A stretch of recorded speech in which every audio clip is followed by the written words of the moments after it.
ஜெய் சாயிராம்.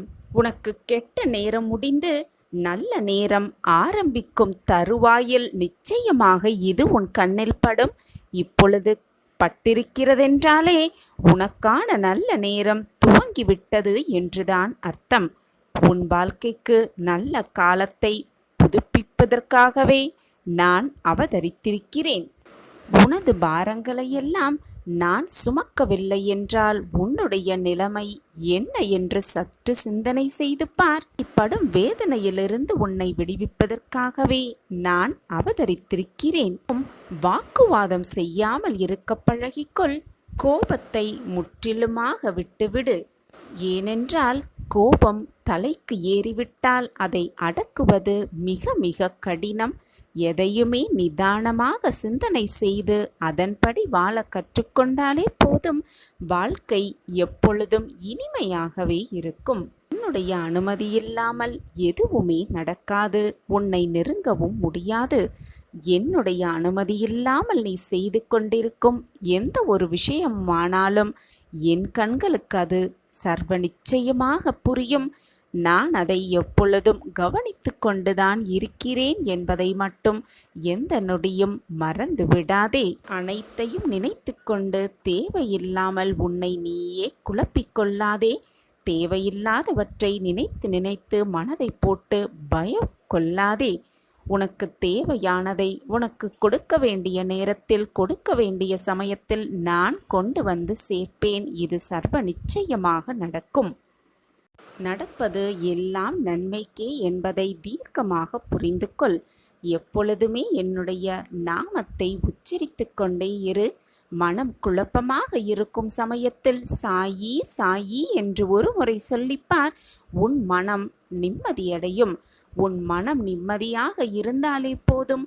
உன் வாழ்வு எப்பொழுதும் பிரகாசமாக இருக்கும். நீ நினைப்பதற்கு மேலாக அனைத்தையும் நான் உனக்கு முடித்து காட்டுவேன்.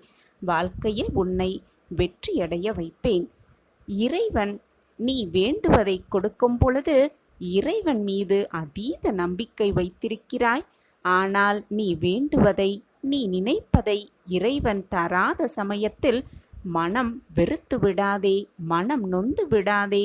அந்த இறைவனே உன்மேல் அதீத நம்பிக்கை வைத்திருக்கிறாய் என்பதை புரிந்து கொள். நீ நான் தேடி கண்டுபிடித்த பொக்கிஷம். நான் உன்மேல் அதீத நம்பிக்கை வைத்திருக்கிறேன் என்பதை எப்பொழுதும் மனதில் நிறுத்திக்கொள். இறைவனின் கண்களுக்கு எப்பொழுதுமே நீ ஒரு பொக்கிஷம்தான். நீ ஒரு தனித்துவம் வாய்ந்தவன்தான். உன்னை தவிர வேறு யாரும் அந்த இடத்திற்கு வரவே முடியாது. இதுதான் இறைவனின் பார்வையில் நீயாக இருக்கிறாய். இதை விளக்கும் விதமாக ஒரு சிறிய கதையை பார்க்கலாமா?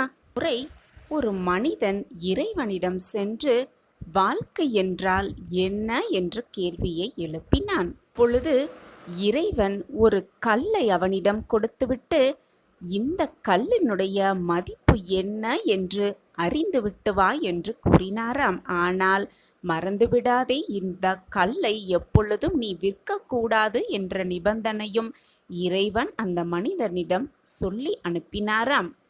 அந்த மனிதன் அந்த கல்லை எடுத்துக்கொண்டு வழியில் சென்று கொண்டிருக்கும் பொழுது ஒரு பழ வியாபாரி ஆரஞ்சு பழ விற்கும் வியாபாரியை சந்தித்தான்.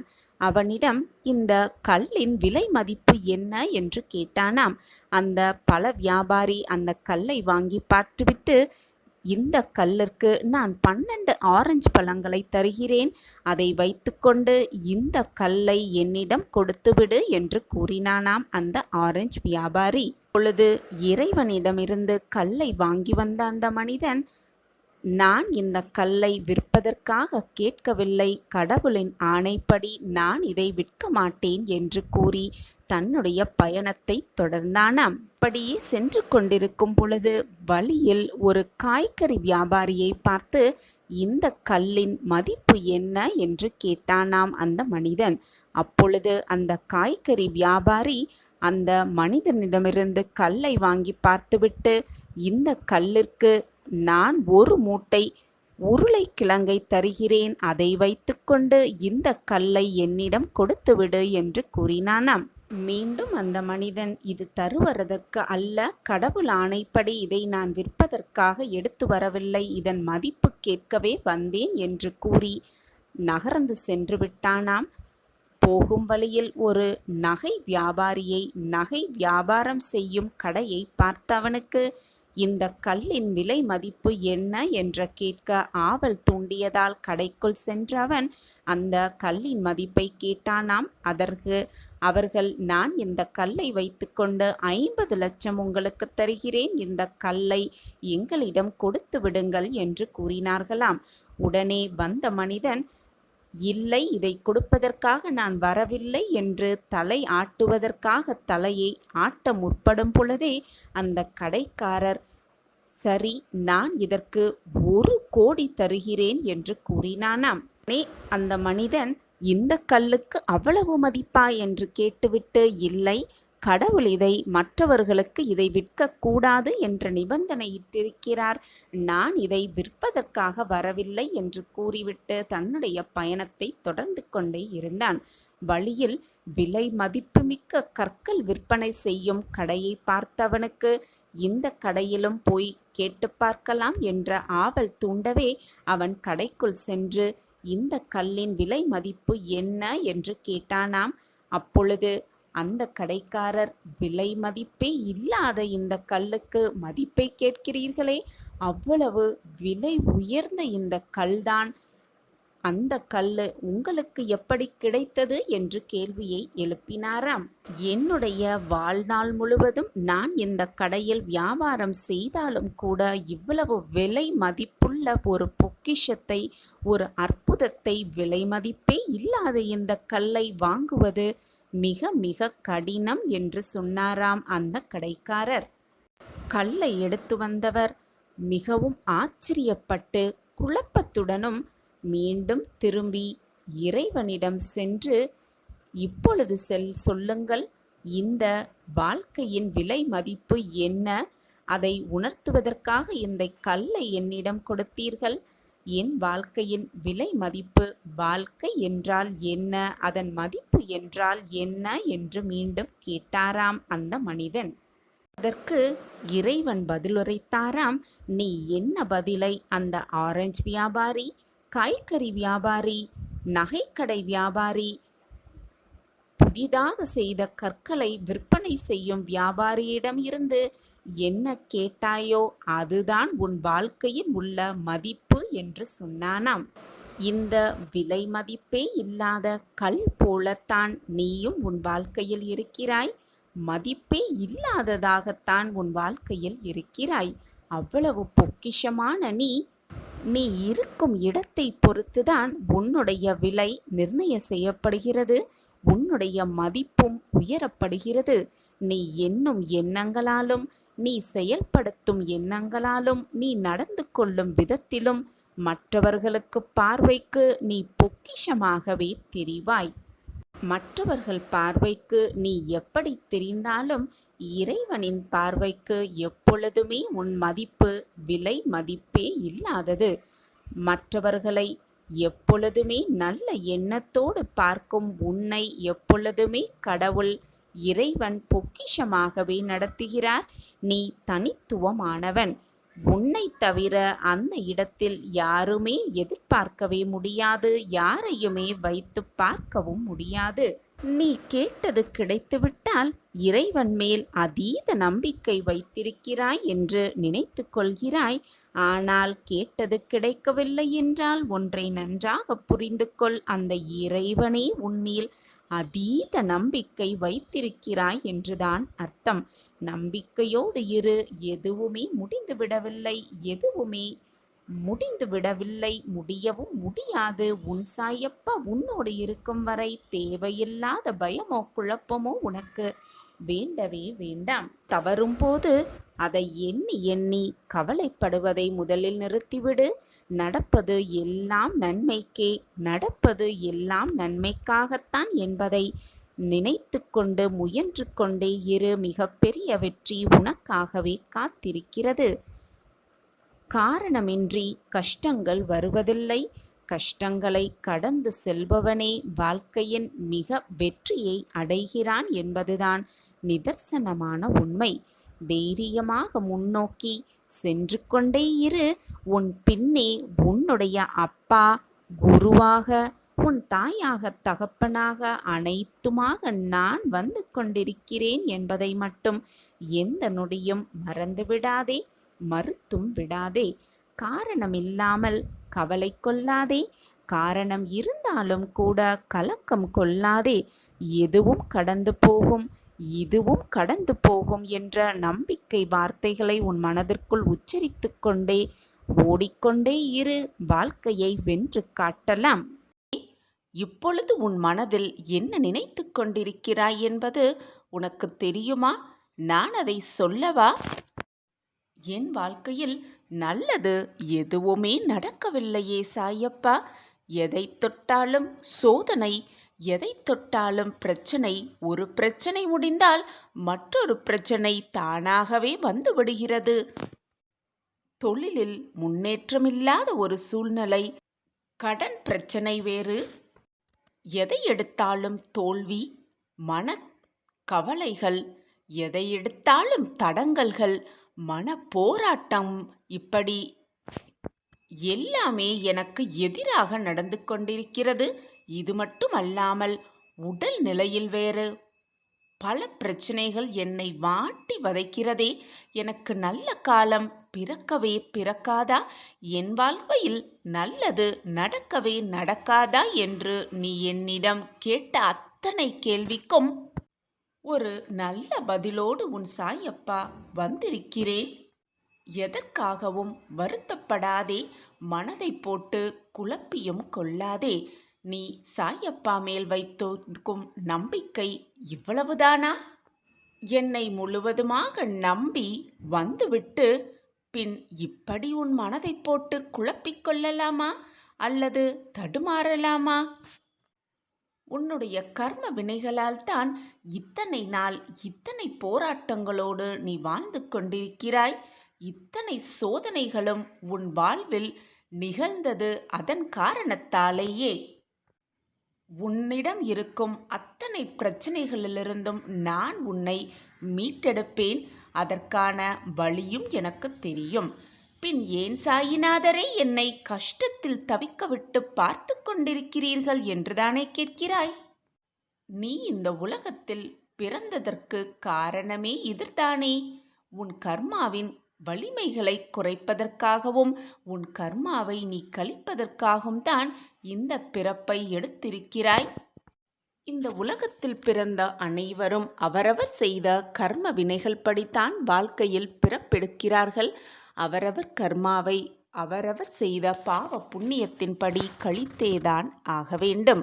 இவ்வளவு கஷ்டங்களும் இவ்வளவு சோதனைகளும் இவ்வளவு பிரச்சனைகளும் உன்னை சூழ்ந்து வந்து உன் தலைக்கு மேல் நின்றாலும் நான் உனக்கு ஆபத் பாந்தவனாக ஒரு குடையாக வந்து அனைத்து போராட்டங்களிலிருந்தும் நான் உன்னை காத்து ரட்சிப்பேன். எது நடந்தாலும் சாயப்பாவை முழுமையாக நம்பு. என்னையே சரணாகதி அடைந்து விடு. எது வந்தாலும் பயந்து போய்விடாதே. தைரியமாக எதிர்த்து நில். உன்னிடம் பிரச்சனைகள் சூழ்ந்தது என்றால், உன்னை வந்து போராட்டங்கள் சூழ்ந்தது என்றால் தைரியமாக சொல்லிப்பார். என்னோடு இருப்பது என் சாயப்பா என்று வந்ததிடம் சொல்லிப்பார்.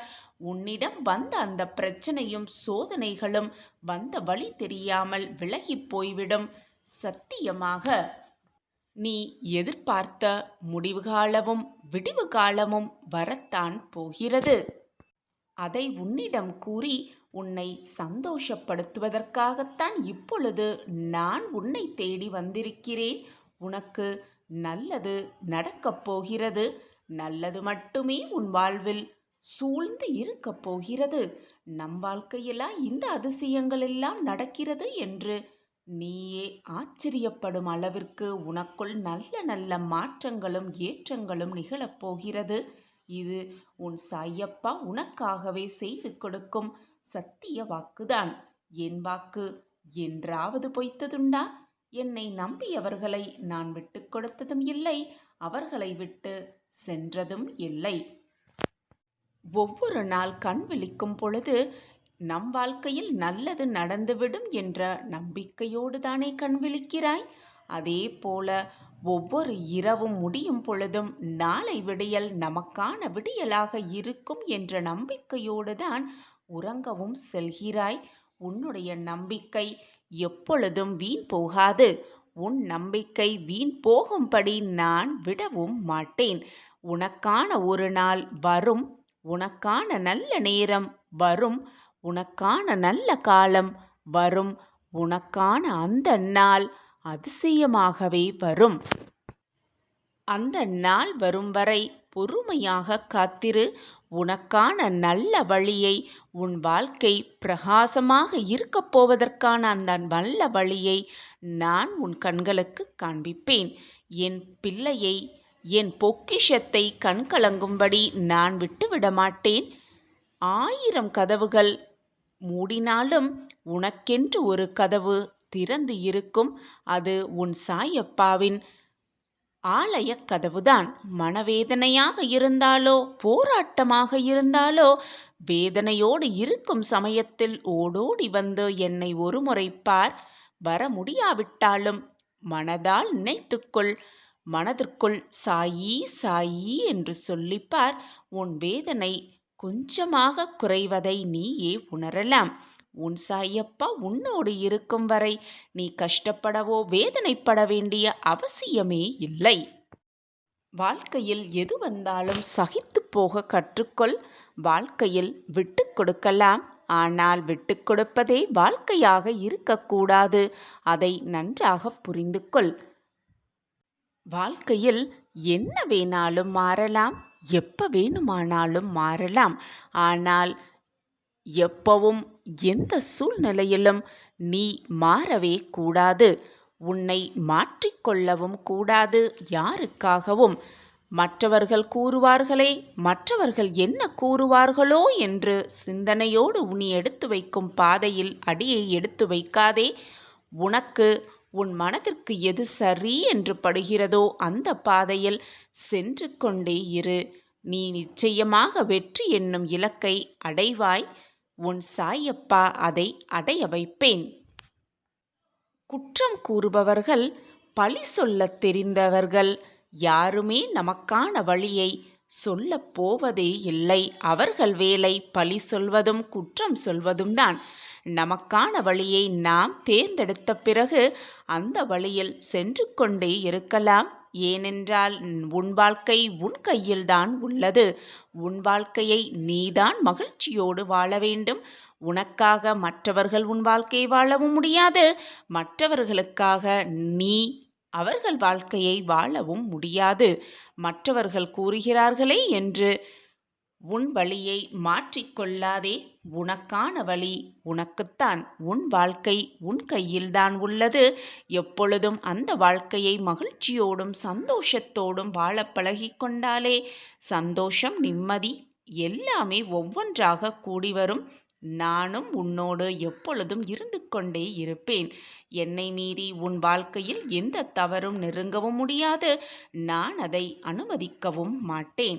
என் பார்வை எப்பொழுதும் உன் மீதுதான் உள்ளது. இது உனக்கு தெரியும் தானே? நல்லது நடக்கப் போகிறது. நல்லது மட்டுமே நடக்கப் போகிறது.